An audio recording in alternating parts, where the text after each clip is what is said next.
Какво става, бандити? Правя това клипче, за да ви кажа, че спирам с YouTube, защото просто нещата не се получават, не виждам нужната подкрепа и също за музикалния канал няма толкова много видеа, песни, снимам само когато имам възможност, така че много се извинявам.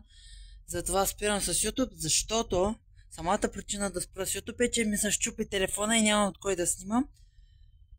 И да, това е, приятели, щупи ми се телефона. Съжалявам, че не съм качил толкова време. Затова ви пускам това видео. Очаквайте скоро ново видео от новият ми iPhone 14. Както сте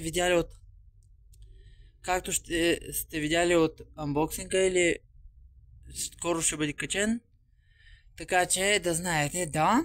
Също си купих G8 Pocket 2, за да правя по-добри влогове, така че телефона ще го използвам за съдържание и видеа към TikTok и Instagram. Пък G8 за влогове и за музикални видеа, така че това е клипчето, абонирайте се и се чуваме скоро. Дигнах качеството. От 2020 година си мечтая да си купя. 5 години цели минаха. Смятайте, човек. Аре, абонирайте се.